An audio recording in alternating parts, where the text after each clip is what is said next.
തൃശൂരിൽ അങ്ങേയറ്റം വാശിയേറിയ അപ്രവചനീയമായ ത്രികോണ മത്സരം നടക്കുന്നു. ടി.എൻ. പ്രതാപൻ കൊടുത്ത ആംബുലൻസ് അവിടെയില്ലെങ്കിൽ ഞാൻ രാഷ്ട്രീയ പ്രവർത്തനം നിർത്താം. വെല്ലുവിളിക്കാൻ തയ്യാറുണ്ടോ? ഇത് ഞങ്ങൾ ഓടാനുള്ള തെരഞ്ഞെടുപ്പാണ്. ഇത് ഞങ്ങൾ ജയിച്ചിരിക്കും. ഉന്നാവോയിലെ പെൺകുട്ടിയെ കുറിച്ച് ചേച്ചി അറിഞ്ഞിട്ടില്ലേ? മറ്റൊന്ന്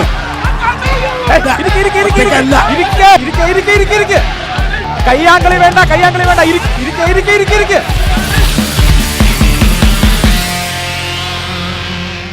നമസ്കാരം. ഈ ലോക്സഭാ തെരഞ്ഞെടുപ്പിൽ കേരളത്തിലെ 20 മണ്ഡലങ്ങളിൽ ഏറ്റവും വാശിയേറിയ പോരാട്ടം നടക്കുന്ന മണ്ഡലം ഏതെന്ന് ചോദിച്ചാൽ അതിൻ്റെ ഒരൊറ്റ ഉത്തരം തൃശ്ശൂർ എന്നാണ്. തൃശ്ശൂരിൽ അങ്ങേയറ്റം വാശിയേറിയ അപ്രവചനീയമായ ത്രികോണ മത്സരം നടക്കുന്നു. ആ പോരാട്ടത്തിൻ്റെ മുഴുവൻ വീറും വാശിയും നമുക്കിതാ ഈ മൈതാനത്ത് കാണാം. എന്നെ ചുറ്റി നിൽക്കുന്ന ഈ വലിയ ജനങ്ങൾ തന്നെ എത്ര ശക്തമാണ് ഇത്തവണത്തെ തൃശ്ശൂരിലെ രാഷ്ട്രീയ പോരാട്ടം എന്നതിൻ്റെ തെളിവാണ്. വാശിയേറിയ ഇഞ്ചോടിഞ്ച് പോരാട്ടം നടക്കുന്ന തൃശ്ശൂരിൻ്റെ മനസ്സിൽ എന്താണ് മുന്നണികൾക്ക് പറയാനുള്ളത് എന്ന് അറിയാനുള്ള സമയമാണ്. നമ്മോടൊപ്പം ഇപ്പോൾ ശ്രീ വത്സരാജ്, അദ്ദേഹം CPI-യെ LDF-നെ പ്രതിനിധീകരിച്ച് പങ്കെടുക്കുന്നു. ശ്രീ അനിൽ അക്കര കോൺഗ്രസിനെ UDF-നെ പ്രതിനിധീകരിച്ച് പങ്കെടുക്കുന്നു. ശ്രീ KK അനീഷ് കുമാർ BJP-യെ NDA-യെ പ്രതിനിധീകരിച്ച് ചർച്ചയിൽ പങ്കെടുക്കുന്നു. ഇനി മറ്റ് തരത്തിലുള്ള സംസാരങ്ങളൊന്നുമില്ലാതെ നേരെ നമ്മുടെ അതിഥികളിലേക്ക് പോവുകയാണ്. ആദ്യം ശ്രീ KK വത്സരാജ്, CPI-യെ സംബന്ധിച്ചും LDF-നെ സംബന്ധിച്ചും ഇതൊരു പ്രസ്റ്റീജ് പോരാട്ടമാണ്. സുനിൽകുമാറെ രംഗത്തിറക്കി മത്സരിക്കുന്നു. പക്ഷേ രാഷ്ട്രീയ സാഹചര്യം നിങ്ങൾക്ക് അനുകൂലമാണോ? 2019 രാഷ്ട്രീയ സാഹചര്യമല്ല 2024 നടക്കുന്നത്. ഈ വർത്തമാനകാല ഭാരതം വളരെ വ്യത്യസ്തമായിട്ടുള്ള നിരവധി രാഷ്ട്രീയ പ്രശ്നങ്ങൾ ചർച്ച ചെയ്യപ്പെടുന്നുണ്ട്.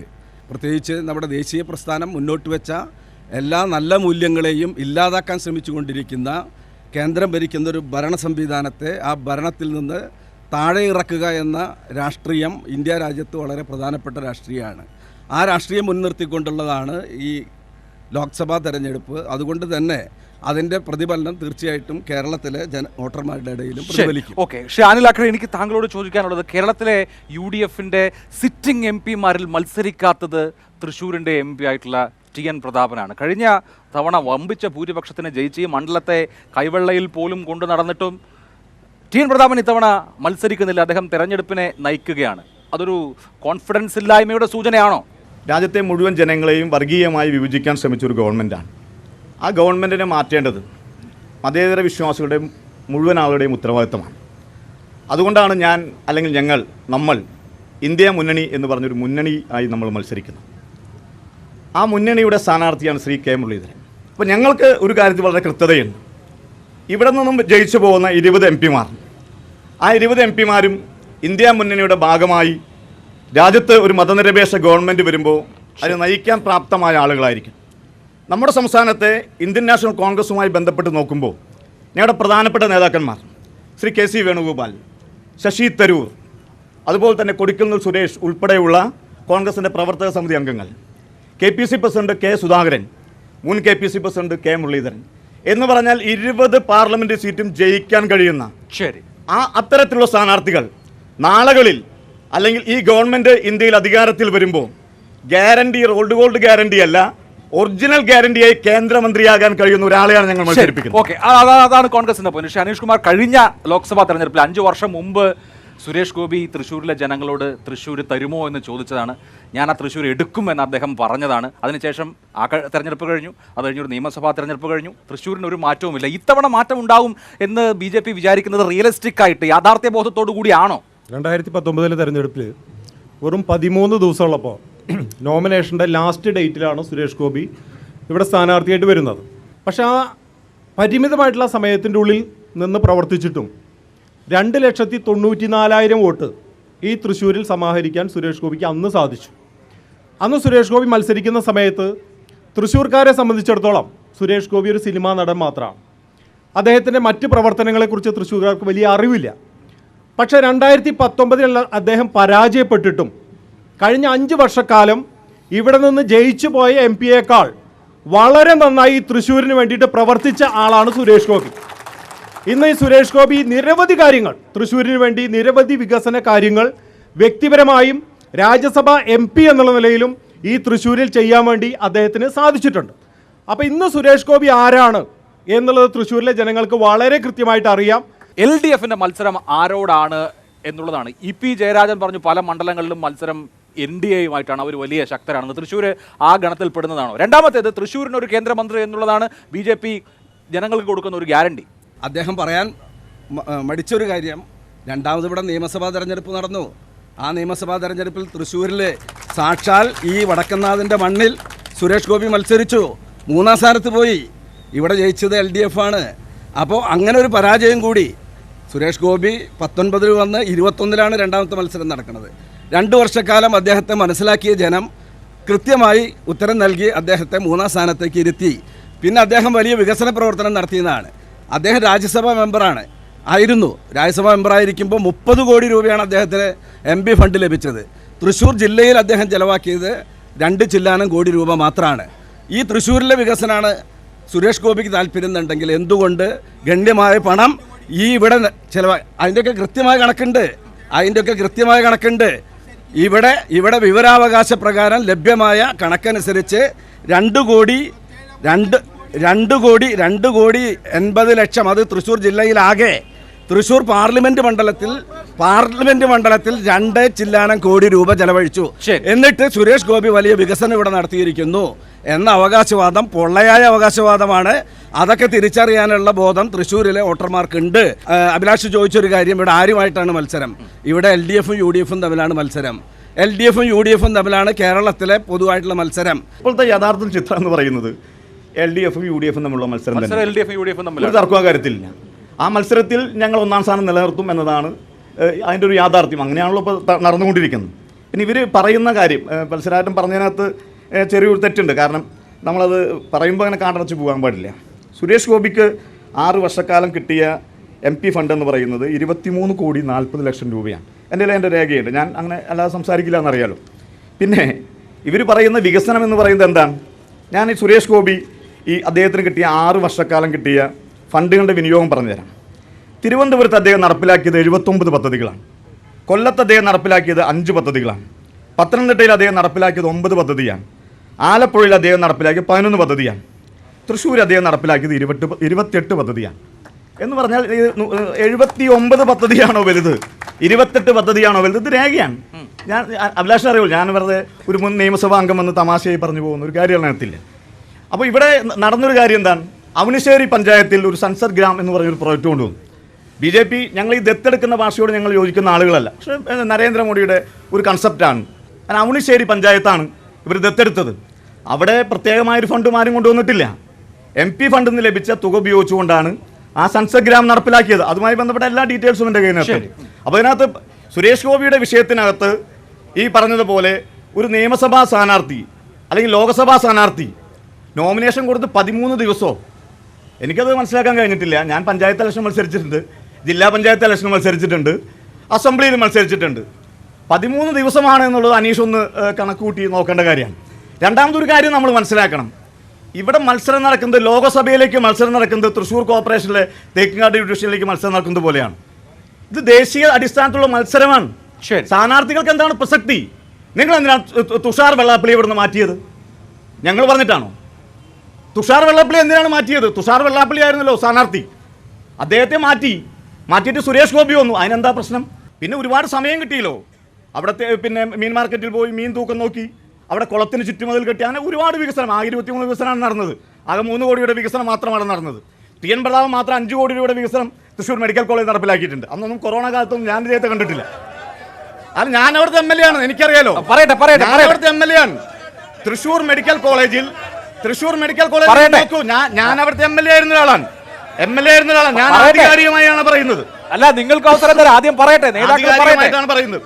തൃശ്ശൂർ മെഡിക്കൽ കോളേജിൽ കൊറോണ കാലത്തുണ്ടാക്കിയ ഐസൊലേഷൻ വാർഡുകൾ ഞാൻ അവിടുത്തെ MLA ആയിരുന്ന ആളാണ്. കേരളത്തിൽ അവിടെ പോയി നോക്ക്, അവിടെ പോയി നിങ്ങൾ ആംബുലൻസ് നോക്ക്. TN പ്രതാപൻ കൊടുത്ത ആംബുലൻസ് അവിടെയില്ലെങ്കിൽ ഞാൻ രാഷ്ട്രീയ പ്രവർത്തനം നിർത്താം. വെല്ലുവിളിയേറ്റെടുക്കാൻ തയ്യാറുണ്ടോ?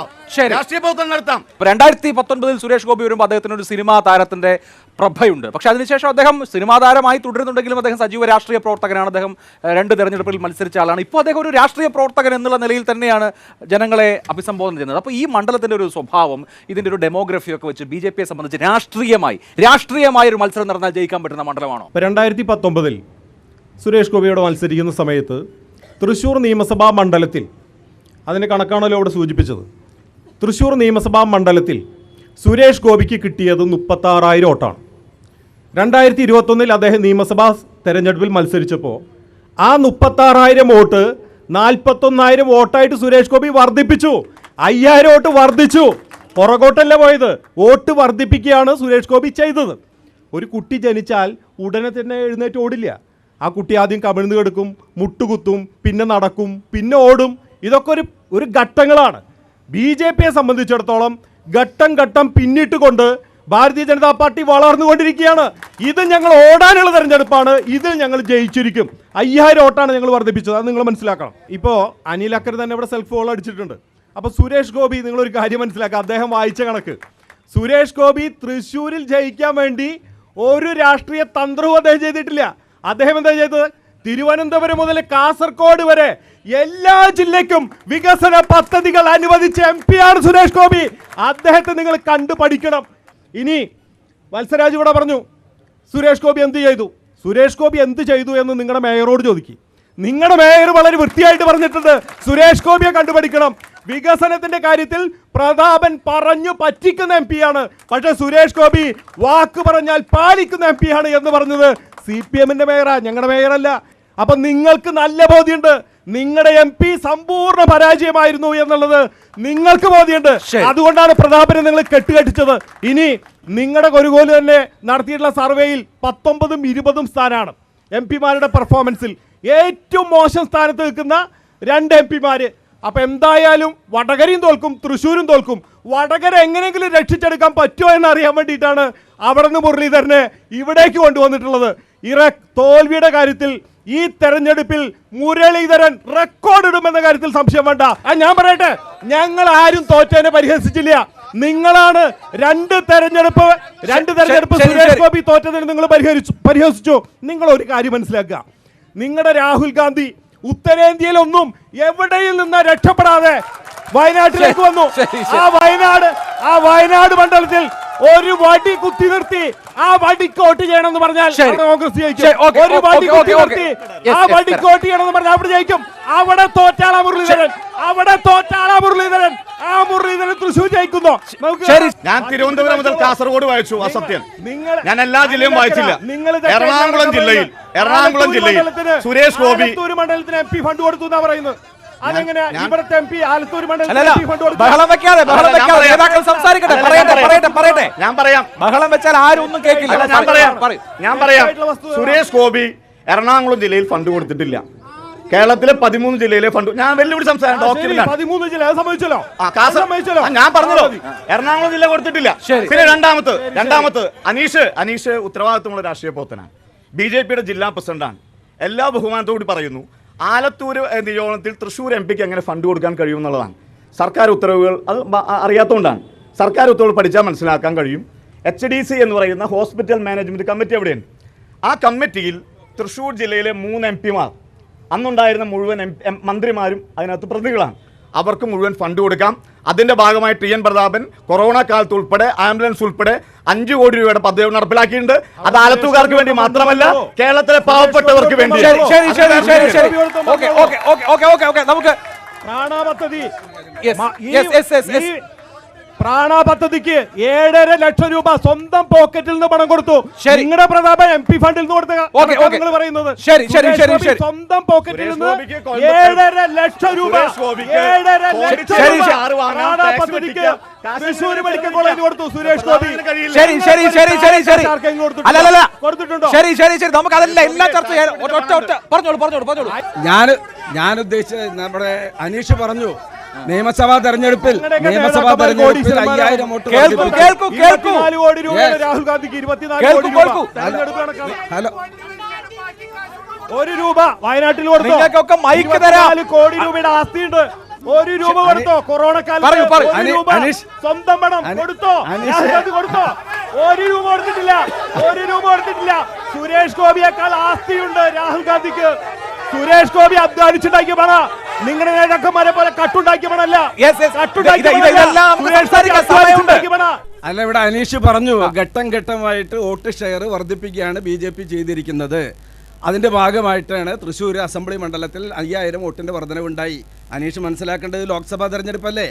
കഴിഞ്ഞ ലോക്സഭാ തെരഞ്ഞെടുപ്പിൽ 2,93,822 BJPയുടെ സ്ഥാനാർത്ഥിക്ക് കിട്ടിയ വോട്ട്. അസംബ്ലി തെരഞ്ഞെടുപ്പിൽ കിട്ടിയത് എത്രയാ? 2,02,256.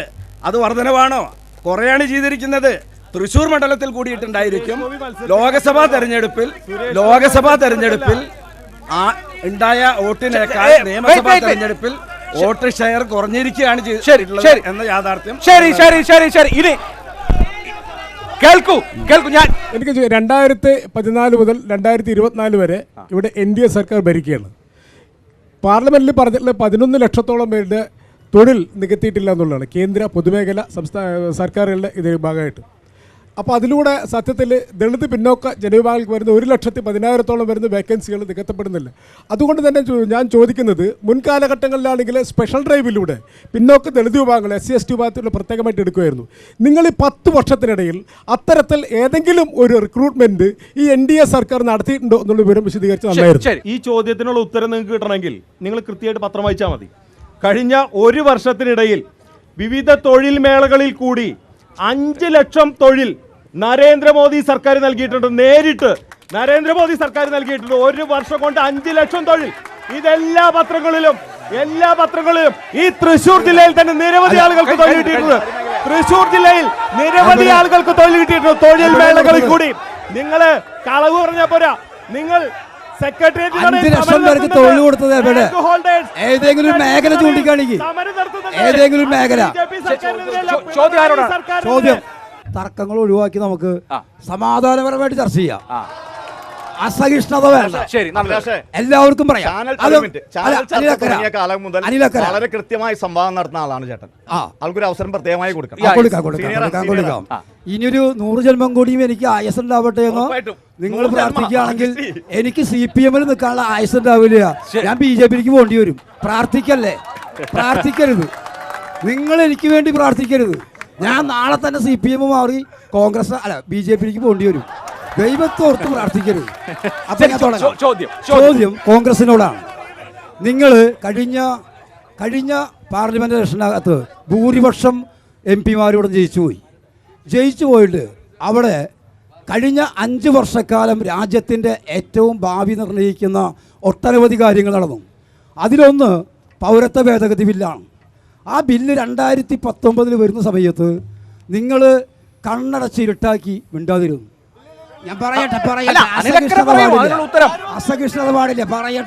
പറയട്ടെ ചോദ്യം കഴിയട്ടെ.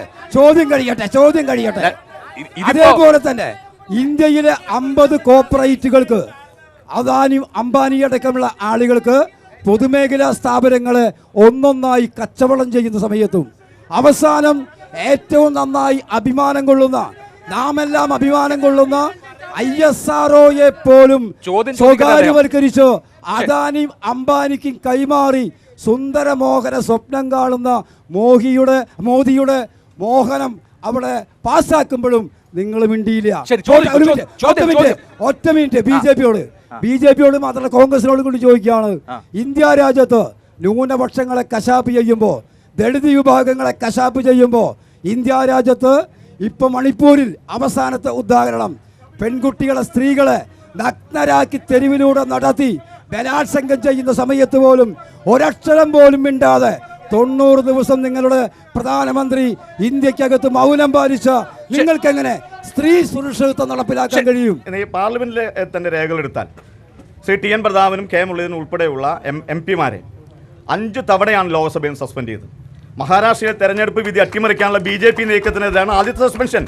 BJP MLA-യും നേതാക്കളും പ്രതികളായ ഉന്നാവോ പീഡന കേസ് അട്ടിമറിക്കാനുള്ള നീക്കത്തിനെ പ്രതിഷേധിച്ചാണ് രണ്ടാമത്തെ സസ്പെൻഷൻ. പൗരത്വ ഭേദഗതിക്കെതിരെ നിയമത്തിനെതിരെ സമരം ചെയ്യുന്ന അടിച്ചമർത്താൻ ഹിന്ദു ഭീകരത നടത്തിയ വടക്കുകിഴക്കൻ ഡൽഹി കലാപം ചർച്ച ചെയ്യാൻ വിസമ്മതിച്ചതിന് നാലാമത്തെ സസ്പെൻഷൻ. വിലക്കയറ്റത്തെ പ്രതിഷേധിച്ചാണ് 5ാം സസ്പെൻഷൻ. രാജ്യത്ത് നടക്കിയ പാർലമെന്റ് അങ്ങനെ ഉൾപ്പെടെ ഈ MP-മാർക്ക് സസ്പെൻഷൻ കിട്ടിയതൊക്കെ ചേട്ടൻ പറഞ്ഞ വിഷയങ്ങളുമായി ബന്ധപ്പെട്ടാണ്. അല്ല, ഇനി ഞാൻ പറഞ്ഞ അവസാനിപ്പിക്കട്ടെ. മണിപ്പൂരുമായി ബന്ധപ്പെട്ട വിഷയത്തിൽ സംശയത്തിനുള്ള മറുപടി അതുണ്ട്.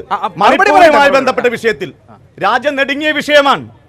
പ്രത്യേകിച്ച് തൃശ്ശൂർ അവിടെ ആണുങ്ങളുണ്ട് എന്ന് വെല്ലുവിളിച്ച തേക്കിൻകാടിലാണ് നമ്മൾ നിൽക്കുന്നത്. മനസ്സിലാക്കണം. അവിടെ മണിപ്പൂരിലെ കാര്യങ്ങൾ നോക്കാൻ ആണുങ്ങളുണ്ട് എന്ന് പറഞ്ഞ ആ സ്ഥലത്താണ് നമ്മൾ നിൽക്കുന്നത്. ശരി. അത് ആരെഴുത്തിയാൻ?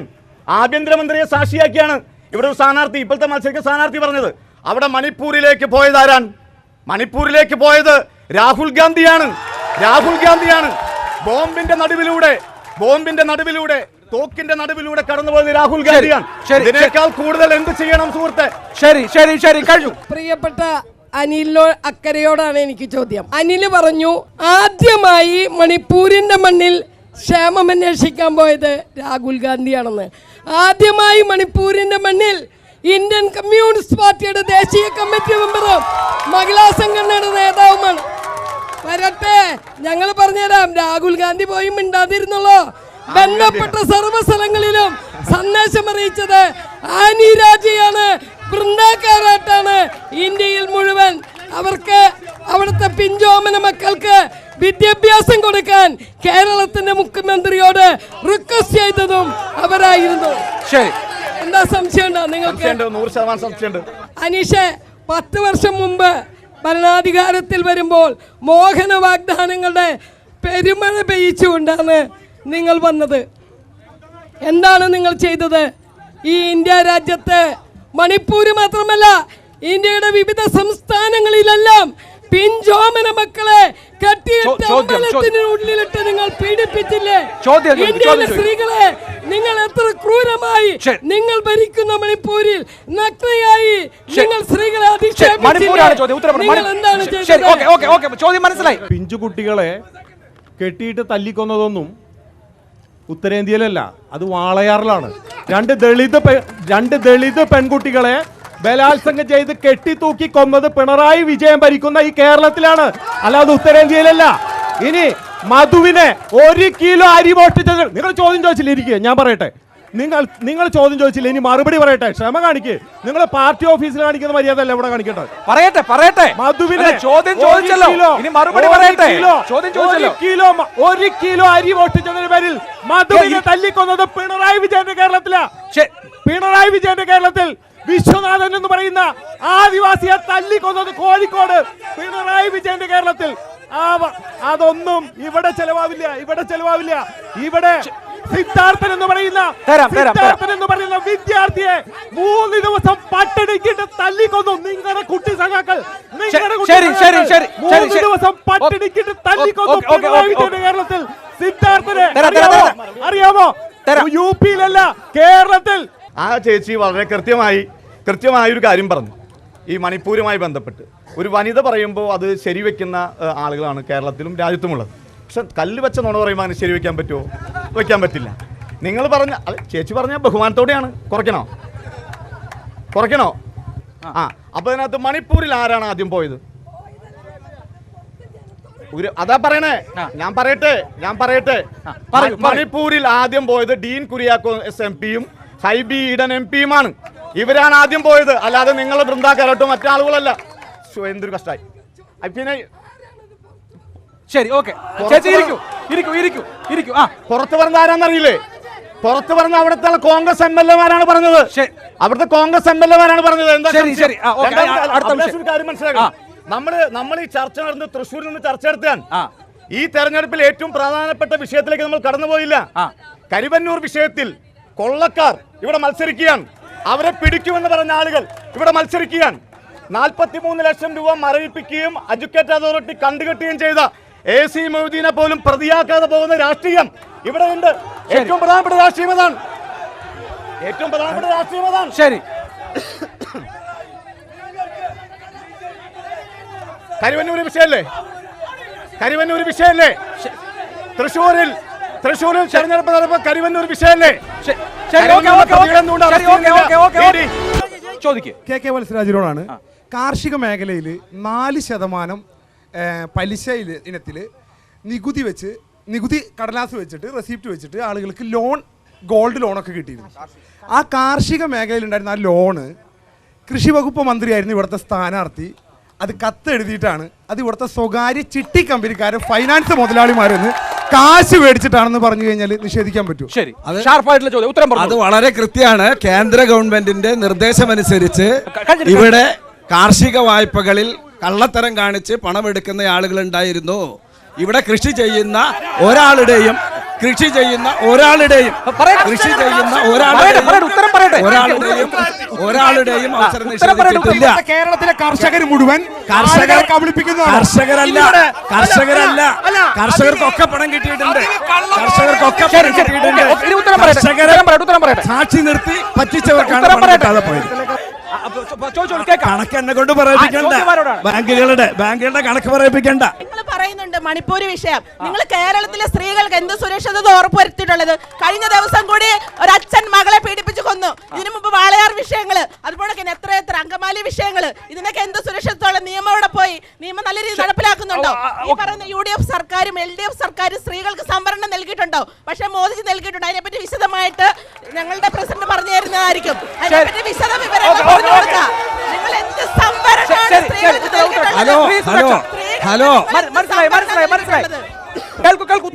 നമ്മൾ രാജ്യത്തിന്റെ വടക്കേ ഇന്ത്യൻ സംസ്ഥാനങ്ങളിൽ നടക്കുന്ന കൊലപാതകങ്ങളെ കുറിച്ചും മറ്റും നമ്മൾ വായിച്ചതല്ലേ? ഉന്നാവോയിലെ പെൺകുട്ടിയെ കുറിച്ച് ചേച്ചി അറിഞ്ഞിട്ടില്ലേ? ഉന്നാവോയിലെ പെൺകുട്ടിയെ കുറിച്ച് അറിഞ്ഞിട്ടില്ലേ? നമ്മുടെ ഉത്തരേന്ത്യയിൽ നിരന്തരമായിട്ടുള്ള ആളുകളെ കൊന്ന് തള്ളുന്ന ആളുകളാണ് ഇവിടെ വന്നിട്ട് ഇവിടെ വാളയാറിലൊക്കെ കൃത്യമായിട്ടുള്ള നിയമ നടപടികൾ സ്വീകരിച്ച് മുന്നോട്ട് പോകുന്നുണ്ട്. ഇനി BJP ഒരിക്കൽ കൂടി അധികാരത്തിൽ വന്നു കഴിഞ്ഞാൽ ഇന്ത്യയിലെ ജനങ്ങൾക്ക് അഭിപ്രായം പറയാനുള്ള സ്വാതന്ത്ര്യം ലഭിക്കുമോ? ഇവിടുത്തെ ജുഡീഷ്യറിയും മാധ്യമങ്ങളും അഭിപ്രായം പറയുമ്പോൾ ചവിട്ടി മതിക്കപ്പെടുന്ന സ്ഥിതിവിശേഷം ആവർത്തിക്കപ്പെടുന്നതിന്റെ ഉദാഹരണം തന്നെയാണ് BJP MP ഭരണഘടന മാറ്റിമറിക്കുമെന്ന് പ്രഖ്യാപിച്ചത് അതിന്റെ മുൻ സൂചനയാണ്. മറ്റൊന്ന്, ജനാധിപത്യത്തിന് കഴിഞ്ഞ 10 വർഷക്കാലം നമ്മുടെ രാജ്യത്ത് ഒരു അപകടം ഉണ്ടായിട്ടില്ല എന്നുള്ളത് നിഷ്പക്ഷമായി വിലയിരുത്തുന്ന മുഴുവൻ ആളുകൾക്ക് അറിയാം. കോൺഗ്രസ് ഭരിക്കുന്ന കാലത്താണ് ഇതൊക്കെ പിരിച്ചുവിട്ട് ജനാധിപത്യം കശാപ്പ് ചെയ്തത്. അടിയന്തരാവസ്ഥക്കാലം അത് BJP ഭരിക്കുമ്പോഴല്ല. അടിയന്തരാവസ്ഥ പ്രഖ്യാപിച്ചത് ഇന്ദിരാഗാന്ധിയാ, അതല്ലാതെ നരേന്ദ്രമോദിയല്ല. നിങ്ങൾ മനസ്സിലാക്കുക. ഒരു തരത്തിലുള്ള ഇനി ഭരണഘടന ഒരു കുന്തുമല്ല, കൊടച്ചക്രമല്ല എന്ന് പറഞ്ഞ് ഇടതുപക്ഷത്തിന് പ്രതിനിധി, അല്ലാതെ BJP-ക്കാരല്ല. ഈ രാജ്യത്തെ ചൂഷണം ചെയ്യുന്ന ഭരണഘടന എന്ന് പറഞ്ഞാൽ സജി ചെറിയാൻ മന്ത്രിസ്ഥാനം പോയത് ഓർമ്മയില്ലേ? മന്ത്രിസ്ഥാനം എന്തിനാ പോയത്? ഇന്ത്യയുടെ ഭരണഘടന കുന്തുമല്ല, കുടച്ചക്രമല്ല എന്ന് പറഞ്ഞ് മന്ത്രിസ്ഥാനം പോയ ആളാണ് സജി ചെറിയാൻ. BJP-ക്കാരനല്ല. ഇനി മണിപ്പൂരിന്റെ പേരെന്ന് പറഞ്ഞ് നിങ്ങൾ അധികകാലം അതൊന്നും വില പോകാൻ പോകുന്നില്ല. മണിപ്പൂരിൽ ഇംഫാലിൽ ഒരു ബിഷപ്പുണ്ട്. ആ ബിഷപ്പ് പറഞ്ഞിട്ടുണ്ട്, ഇത് ഹിന്ദു ക്രിസ്ത്യൻ കലാപമല്ല, മെയ്ത്തികളും കുക്കികളും തമ്മിലുള്ള കലാപമാണ്. പറഞ്ഞത് ഇംഫാലിലെ ബിഷപ്പാണ്. കേരളത്തിലെ ബിഷപ്പ് അവിടെ നടന്ന ഒരു കലാപത്തിലും ഒരു BJP-ക്കാരനും പ്രതിയല്ല. ഇവിടെ ആരാണ്? ഇവിടെ പിണറായി വിജയനെയാണോ നിങ്ങൾ മുഖ്യമന്ത്രി ആയിട്ടുള്ള പിണറായി വിജയനാണോ നിങ്ങൾ പ്രധാനമന്ത്രിയായിട്ട് സ്ഥാനാർത്ഥിയായിട്ട് ഉന്നയിക്കുന്നത്? അതാണ് നിങ്ങളുടെ പ്രധാനമന്ത്രി. ഒരൊറ്റ ചോദ്യം LDF-ന്റെ BJP-യുടെ പ്രതിനിധിയോടും ചോദിക്കാനുണ്ട്.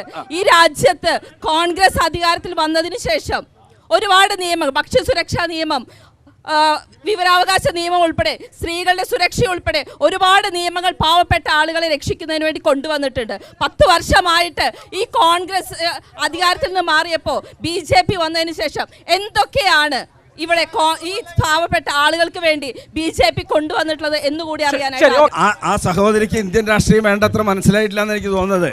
2004 നിങ്ങൾ മനസ്സിലാക്കണം, 2004 18 MP-മാർ ജയിച്ചു പോയതാണ് ഈ കേരളത്തിൽ നിന്ന് LDF-ന്റെ. അവിടെ ചെന്ന് BJP-യെ മാറ്റി നിർത്താൻ മൻമോഹൻ സിംഗിനെ പിന്തുണച്ച രാഷ്ട്രീയമാണ് LDF-ന്റെ രാഷ്ട്രീയം. അത് വളരെ ക്ലിയറാണ്. എൻ്റെ സഹോദരി, ഇവിടെ നിങ്ങളെ തെരഞ്ഞെടുത്തു കഴിഞ്ഞാൽ അവിടെ ചെന്നാൽ എവിടെ നിൽക്കുക? കോൺഗ്രസ്സുകാർ ഒന്നൊന്നായി BJP-യിലേക്ക് പോവുക. 13 മുഖ്യമന്ത്രിമാരാ പോയത്, 123 MP-മാര് MLA-മാരാ പോയത്, 100 കണക്കിന് ആളുകൾ പോവുക. ഇവിടെ നിലപാടിന്റെ അടിസ്ഥാനത്തിൽ മത്സരിക്കുന്ന രാഷ്ട്രീയമാണ് LDF-ന്റെ.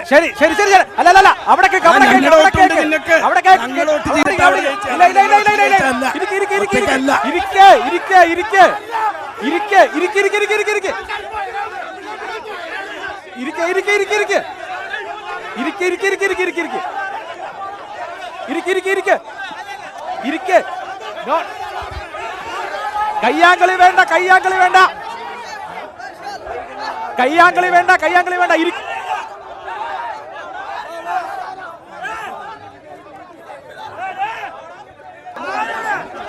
ഇരിക്കൂ ഇരിക്കൂ ഇരിക്കൂ ഇരിക്കൂ ഇരിക്കൂ.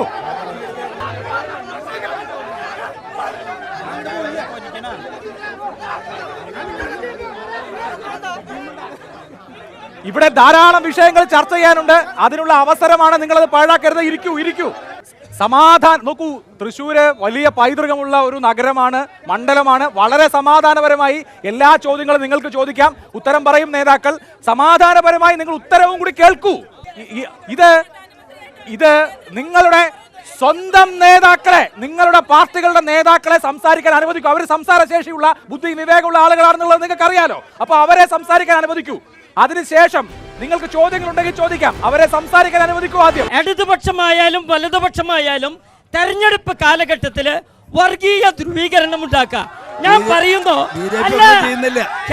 തൃശ്ശൂര്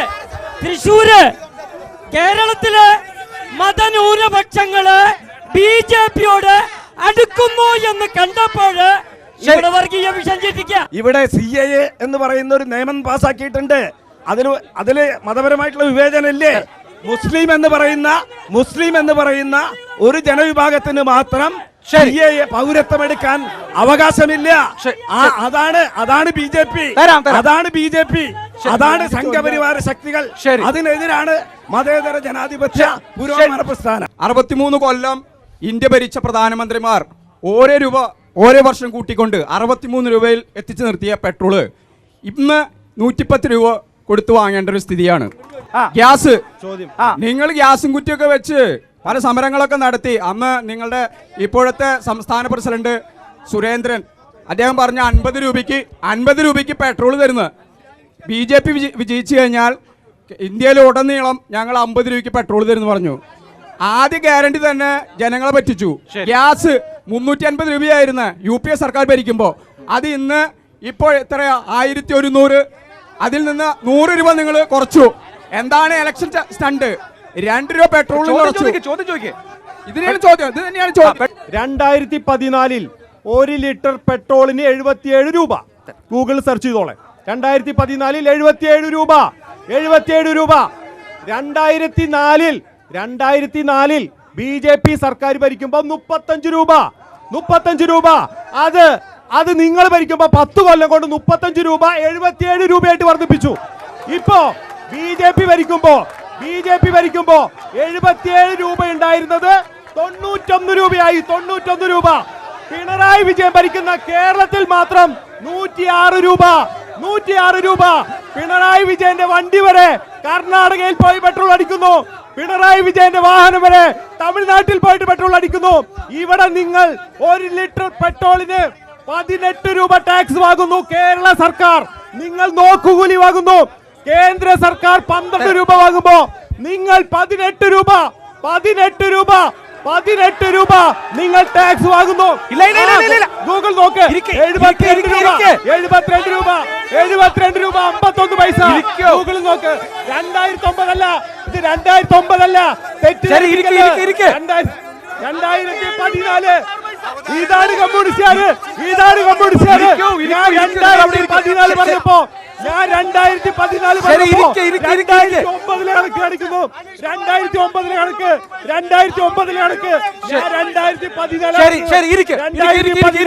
2014 കണക്ക് ഞാൻ പറയുമ്പോ കമ്മ്യൂണിസ്റ്റുകാർ വന്ന് 2009 കണക്ക് 2009 കണക്ക്. ഇതാണ് നിങ്ങളുടെ കള്ളത്തരം. മൈക്ക് ഞാൻ പിടിക്കാം. ചോദിച്ചു. ആരോടാണ് ചോദ്യം? ചോദ്യം ആരോടാണ്? ചോദ്യം ചോദിക്കാനുള്ളത് വത്സരാജിനോടാണ്. ഇത്രയും പ്രശ്നങ്ങളോട് നടക്കുമ്പോൾ അദ്ദേഹം കുറെ നേരമായിട്ട് നിശബ്ദമായിരിക്കുകയാണ്. നമ്മുടെ LDF-ന്റെ സർക്കാർ എല്ലാ കാലത്തും സ്ത്രീകൾക്ക് വേണ്ടി നിലനിൽക്കുന്നു എന്നാണ് പറയുന്നത്. പക്ഷെ കഴിഞ്ഞ കാലങ്ങളിലായിട്ട് വീണ വിജയൻ എന്ന് പറയുന്ന സ്ത്രീക്ക് വേണ്ടി മാത്രം നിലനിൽക്കുമ്പോ ഇവിടെ CPI മത്സരിക്കുന്ന നമ്മളുടെ തൃശ്ശൂരും അതുപോലെ തന്നെ തിരുവനന്തപുരവും ഉള്ള ഈ 2 സ്ഥലങ്ങളിലും CPM ഏതെങ്കിലും തരത്തിലുള്ള അവിശുദ്ധ കൂട്ടുകെട്ട് നടത്തി ED-യിൽ നിന്ന് വീണയെ വിജയിപ്പിക്കാമെന്നും അത് മാത്രമാണോ മോദി തന്നിട്ടുള്ള ഉറപ്പ്, അല്ലെങ്കിൽ അടുത്ത നിയമസഭാ തെരഞ്ഞെടുപ്പിനും ഈ സഹായം ഉണ്ടാകുമോ എന്നുള്ളതാണ് ചോദ്യം. ശരി, ഓക്കെ, പറഞ്ഞോളൂ. എന്റെ പ്രിയപ്പെട്ട സുഹൃത്തിന് അറിയില്ല. ഇനി ഉത്തരം കേൾക്കാം. 2021 നിയമസഭാ തെരഞ്ഞെടുപ്പിന്റെ വേളയിൽ കേരളത്തിൽ എന്തായിരുന്നു ചിത്രം? കേന്ദ്രത്തിലെ എല്ലാ ഏജൻസികളും ഇവിടെ വന്ന് അന്വേഷിച്ചല്ലോ, തലങ്ങും വിലങ്ങും അന്വേഷിച്ചല്ലോ. ഒരാളെ പോലും ഏതെങ്കിലും ഒരു കേസിനകത്ത് ഉൾപ്പെടുത്തി ജയിലിൽ അടയ്ക്കാൻ കഴിഞ്ഞില്ല. അപ്പൊ തെരഞ്ഞെടുപ്പ് വരുമ്പോ കേന്ദ്ര ഗവൺമെന്റ് അവരുടെ ഏജൻസികളെ ഇവിടേക്ക് വിടും. അതൊക്കെ മനസ്സിലാവും. കോൺഗ്രസിന്റെ നേതാക്കന്മാരൊക്കെ ജയിലില്ല. അതെ, അവരൊക്കെ ശിവശങ്കർ അവരൊക്കെ പിടിച്ചോ. രാഷ്ട്രീയമായി ഒരാളെ പോലും നിയമത്തിന്റെ മുന്നിൽ കൊണ്ടുവരാൻ നിങ്ങൾക്ക് കഴിഞ്ഞില്ല. ഇനി ഉത്തരം നിങ്ങൾ ചോദ്യം ചോദിച്ചല്ലേ, ഉത്തരം കേൾക്കണ്ടേ? ഉത്തരം നിങ്ങൾക്ക് ഇഷ്ടമുള്ള ഉത്തരം പറയാലല്ല എന്റെ മണി. കേന്ദ്ര ഗവൺമെന്റ് ഇപ്പൊ ഇവര് തന്നെ പറയണ്ടല്ലോ, കോൺഗ്രസിന്റെ സുഹൃത്ത് പറഞ്ഞല്ലോ, ഇവിടെ ED LDFന് മാത്രമല്ല, കേരളത്തിൽ മാത്രമല്ല, നിങ്ങളുടെ നിരവധി നേതാക്കന്മാരുടെ പിന്നാലെ നടക്കുന്നുണ്ട്. പ്രതിപക്ഷത്തെ തകർക്കാൻ വേണ്ടിയിട്ടാണ്. അതല്ലാതെ ഒരു പ്രശ്നവും അതിന്റെ ഭാഗമായിട്ട് ഉണ്ടാകാൻ പോകുന്നേ ഇല്ല. പഠിക്കണം. കേരളത്തിന് പുറത്ത് പ്രതിപക്ഷ നേതാക്കന്മാർക്കെതിരായി FIR ഇട്ടുള്ളത് ആരാണ്? ഡൽഹി ആക്ട് അനുസരിച്ച് FIR ഇട്ടുള്ളത് BJP സർക്കാരിന്റെ ഭാഗമായിട്ടാണ്. കേരളത്തിന് പുറത്ത് എല്ലാ സംസ്ഥാനത്തും FIR ഇട്ടുള്ളത് BJP ഗവൺമെന്റുകളാണ്. കേരളത്തിൽ കരുവന്നൂരിൽ FIR ഇട്ടത് ക്രൈംബ്രാഞ്ച് അന്വേഷിച്ചത് പിണറായി വിജയന്റെ പോലീസാണ്. ആ പോലീസിന്റെ തുടർച്ചയാണ് EDയുടെ അന്വേഷണം. അത് വ്യത്യാസമുണ്ട്. അല്ല, അതിലൊക്കെ ഈ അനിൽ അക്രം മനസ്സിലാക്കേണ്ട ഒരു കാര്യം, കേരളത്തിലെ സഹകരണ വകുപ്പാണ് സഹകരണ രംഗത്ത് നടക്കുന്ന ഇത്തരത്തിലുള്ള വെട്ടിപ്പുകളെ കുറിച്ച് പുറത്തു കൊണ്ടുവന്നത്. 202 സഹകരണ സംഘങ്ങളിൽ വെട്ടിപ്പ് നടന്നിട്ടുണ്ട്. അതിൽ ഭൂരിഭാഗവും ഈ അനിൽ അക്രയുടെ പാർട്ടി ഭരിക്കുന്ന സഹകരണ സംഘങ്ങളാണ് എന്ന കാര്യം അനിൽ അക്ര മനസ്സിലാക്കണം. BJP ഭരിക്കുന്ന സഹകരണ സംഘങ്ങളിൽ ഏറ്റവും കുറവ് നടക്കുന്നത് LDF ഭരിക്കുന്നിടത്താണ്. ഇലക്ട്രൽ ബോണ്ടിലൂടെയും മറ്റു പല കാര്യങ്ങളിലൂടെയും കോൺഗ്രസുമായിട്ടുള്ള മുഴുവൻ കള്ളപ്പണമാണ് എന്ന് BJP ഗവൺമെന്റ് കണ്ടുപിടിക്കുകയും അതിനെതിരെ അന്വേഷണം നടത്തുകയും ചെയ്യുന്നുണ്ട്. അത് മറിയിപ്പിച്ചിട്ടുണ്ട്. അനീഷേട്ടാ, ഒരു ചോദ്യം, നമ്മൾ വാങ്ങിയ 6000-7000 കോടി എന്താ ചെയ്യാ? BJPക്ക് ഇലക്ട്രൽ ബോണ്ട് വഴി തെരഞ്ഞെടുപ്പ് ഫണ്ട് കിട്ടിയത് സുതാര്യമാണ്. ബാങ്ക് അക്കൗണ്ട് വഴിയാണ്. നിങ്ങളെ പോലെ മാസപ്പടിയല്ല, ബക്കറ്റ് പിരിവല്ല. കമ്മ്യൂണിസ്റ്റുകാർക്ക് കിട്ടിയ കോടി എവിടെയാ? നിങ്ങൾക്ക് കിട്ടിയതിന് കണക്ക് എവിടെ? BJPക്ക് കിട്ടിയതിന് കൃത്യമായിട്ട് കണക്കുണ്ട്. സുതാര്യമാണ്. ബാങ്ക് വഴി കമ്മ്യൂണിസ്റ്റുകാർക്ക് കിട്ടിയ പണം എവിടെയാ?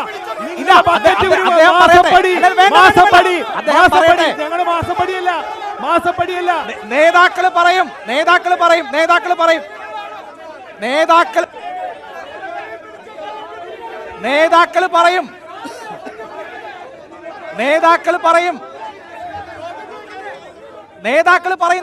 പറയും ഒന്ന് ചോദ്യം ചോദിക്കുന്നതല്ലാതെ നേതാക്കളെ കൊണ്ട് അതിന്റെ ഉത്തരം പറയാൻ സമ്മതിക്കാതിരിക്കുക വഴി അവർക്ക് നല്ല അവസരമാണ്. ഈ ചോദ്യങ്ങളിൽ നിന്നൊക്കെ ഒഴിവാകും എന്നുള്ള കാര്യം കൂടിയുണ്ട്. അപ്പൊ അവരോട് ചോദിക്കുക, അവർ മറുപടി പറയാ എന്നുള്ള നിലയെങ്കിലും സ്വീകരിക്കുക. നിങ്ങൾ CPM-ന്റെയും BJP-യുടെയും സംയുക്ത മുന്നണിയോടാണ്. ഇത് കേസരി എന്ന് പറയുന്ന RSSന്റെ മുഖപത്രത്തിന്റെ കവർ പേജാണ്. ഇത് പുറത്തിറങ്ങിയ ലക്കം എന്ന് പറയുന്നത് ഇവിടുത്തെ നിയമസഭാ തെരഞ്ഞെടുപ്പിന്റെ റിസൾട്ട് വന്ന ആദ്യത്തെ ആഴ്ചയാണ്. ഇതിൽ എഴുതിയിരിക്കുന്നത് ഇത് അടവ് നയത്തിന്റെ വിജയമെന്നാണ്.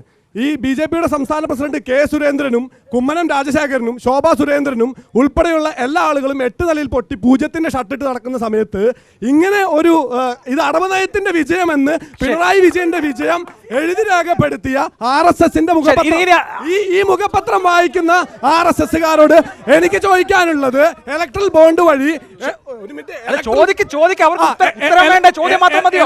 ഇലക്ട്രൽ ബോണ്ട് വഴി പാകിസ്ഥാൻ പ്രവിശ്യയിലുള്ള ഹബ്കോ എന്ന് പറയുന്ന ഏറ്റവും വലിയ സോളാർ പവർ കമ്പനിയിൽ നിന്ന് 400 കോടി രൂപ സ്വീകരിച്ചതിന്റെ രേഖ ഈ അടുത്ത് പുറത്തു വന്നിരുന്നു. ഈ പൈസ സ്വീകരിച്ചത് മാർച്ച് മാസം, അതായത് പുൽവാമയിൽ 242 പേര് 300ഓളം കിലോ RDX പൊട്ടി മരിച്ചതിന്റെ 12ാമത്തെ ദിവസമാണ്. അതായത് നമ്മളൊക്കെ ആ നടുക്കം മാറാൻ നിൽക്കുന്ന സമയത്ത് ഹബ്കോ എന്ന് പറയുന്ന പാകിസ്ഥാൻ കമ്പനിയിൽ നിന്ന് ഇലക്ട്രൽ ബോണ്ട് വാങ്ങിയ നിങ്ങളുടെ പ്രതിനിധി സുരേഷ് ഗോപിക്ക് ഒരു ഹിന്ദുവായ ഞാൻ എന്തിന് വോട്ട് ചെയ്യണം? വടക്കുന്നാഥന്റെ മുമ്പിൽ നിന്ന് BJP അത് യാഥാർത്ഥ്യമാക്കും. ഇലക്ട്രൽ ബോണ്ട് വഴി CPM ഒഴികെ എല്ലാ രാഷ്ട്രീയ പാർട്ടികളും സംഭാവന കൈപ്പറ്റിയിട്ടുണ്ട്. ഇതൊന്നും മര്യാദയല്ല. നിങ്ങൾ ചോദ്യം ചോദിച്ചില്ലേ? ഉത്തരം പറയട്ടെ. മര്യാദയാ. നിങ്ങൾ ചോദ്യം ചോദിക്കാൻ മറുപടി പറയാൻ സമ്മതിക്കാതെ ബഹളം വയ്ക്കുക. ഇതെന്ത് ജനാധിപത്യ മര്യാദയാ? ഇതെന്ത് ജനാധിപത്യ മര്യാദയാണ്? ഇതെന്ത് ജനാധിപത്യ മര്യാദയാ? ചോദ്യം ചോദിച്ചാൽ ഉത്തരം പറയാൻ അനുവദിക്കണം. ഉത്തരം പറയാൻ അനുവദിക്കണം. ഇതെന്ത് മര്യാദയാ? ഇതെന്ത് മര്യാദയാ? നിങ്ങൾ ചോദിച്ചാൽ മറുപടി പറയട്ടെ. പറയട്ടെ. നിങ്ങൾക്ക് പേടിയാണ്. ഞങ്ങൾ പറയുന്ന ഉത്തരം കേൾക്കാൻ നിങ്ങൾക്ക് പേടിയാണ്. അതാ പ്രശ്നം. അതാ പ്രശ്നം. ഞാൻ പറയട്ടെ, CPM ഒഴികെ, CPM-ഉം CPI-യും ഒഴികെ ഇന്ത്യ രാജ്യത്തെ എല്ലാ പാർട്ടികളും ഇലക്ട്രൽ ബോണ്ട് വഴി പണം സമാഹരിച്ചിട്ടുണ്ട്. ഈ ഇന്ത്യ മുന്നണിയിൽ കോൺഗ്രസ് സ്വീകരിച്ചിട്ടുണ്ട്,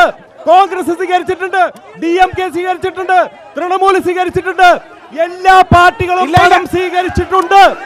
ഇലക്ട്രൽ ബോണ്ട് തെറ്റാണെങ്കിൽ ഞാൻ അതിനുശേഷം നിങ്ങൾക്ക് മൈക്ക് തരാമെന്ന് പറഞ്ഞല്ലോ.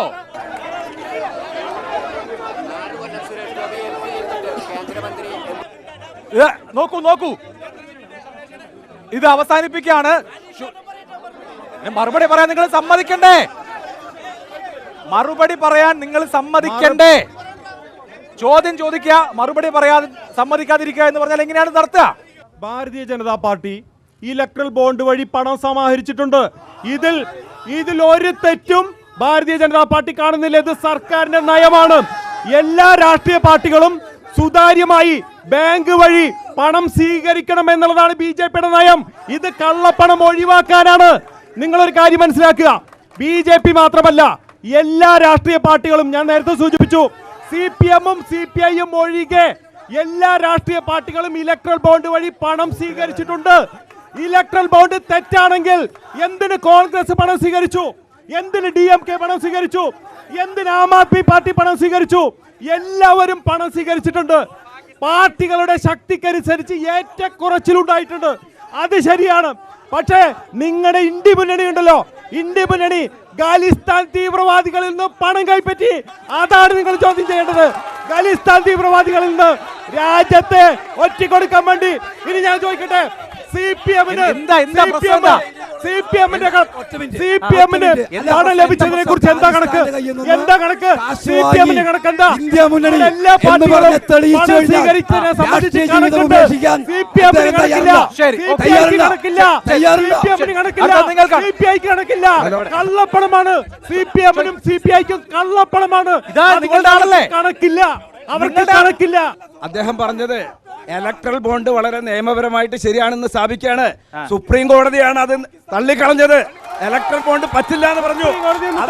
അത് കള്ളപ്പണം തട്ടിയെടുക്കാനുള്ള നിയമവ്യവസ്ഥ ഉണ്ടാക്കിയതാണെന്നാണ് സുപ്രീം കോടതി പറഞ്ഞത്. തള്ളിക്കളഞ്ഞു. ഞാനൊരു സാധാരണ വീട്ടമ്മയാണ്. ഞാൻ ജീവിക്കുന്നത് നമ്മുടെ വടക്കുന്നാഥന്റെ മണ്ണിലാണ്, തൃശ്ശൂർ നാട്ടിലാണ്.